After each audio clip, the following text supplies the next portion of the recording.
Okay, the next thing I'd like to talk to you about in our preparing for the interview series is studying yourself prior to going into the interview. I know this sounds ridiculous, I guess, studying yourself, but what I mean by that is doing a hard comparison of yourself, your qualifications, your prior experience, your education, whatever it is, to the listed requirements or preferred qualifications of the job. And you've already done the research to understand what typically this type of job in the industry, what qualifications are necessary or what duties are typical of this position. We'll do a systematic comparison of your traits, your personality, etc. to these requirements or duties for the job. It'll help you in crafting your value proposition, your sales message to the company where you're pitching yourself. So with that being said, how do you develop your personal pitch to the company? Well, not that differently from your elevator pitch. You're trying to present yourself as a value proposition. Well, but in this situation, it's going to be targeted. They want to know more about you. They need to.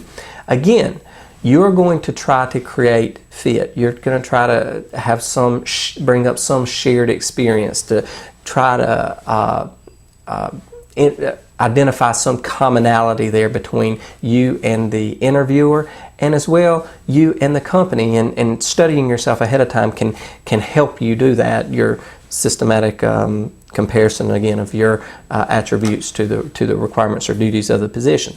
Now, in most interviews, you're going to get questions, and you can easily get a list of the most common questions. Well, some of them that tend to be the most difficult for individuals. Well, even if not the most difficult, the most introspective are the questions on how you reacted to or would react to a given situation. So oftentimes they'll ask you about a difficult or challenging situation in the past that had a good positive or negative result.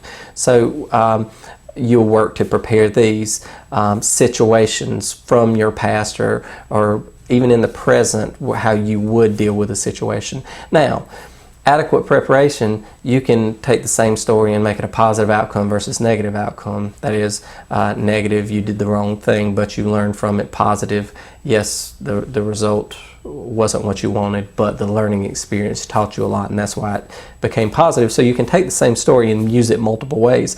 And in preparing for the interview, you'll need to do that a great deal. Of course, we visit that further in a different video segment. But when you're dealing with past experiences, there's two really common methods for addressing questions about how you dealt with a situation in the past. One is the STAR method, which you may have heard of, and the other one is the parade method. STAR method is the situation that was there, the task that you needed to undertake, the action that you did take, and the results from that. So that's the most simple and direct form. Parade is a little more complicated. It identifies the problem, the anticipated consequences from that problem, the role you play within how the problem came about or formed, the action you took in addressing that problem, the decision-making rationale that you had for taking that action. What was your reasoning or basis or logic behind that action?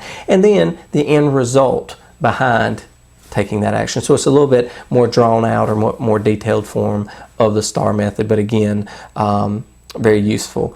And again, what you're trying to do in these is to identify certain personal attributes about yourself and to show your logic in the event of this situation, which brings out again your attitudes, your goals, your values, and how you related them to the given situation. So anyway, that's how you study yourself, and that's how you take the information from looking, being very introspective, and applying that to the interview question that you're going to receive, that's trying to again draw out from you those personal attributes that supposedly that the intended employer believes will make you a success in that business environment.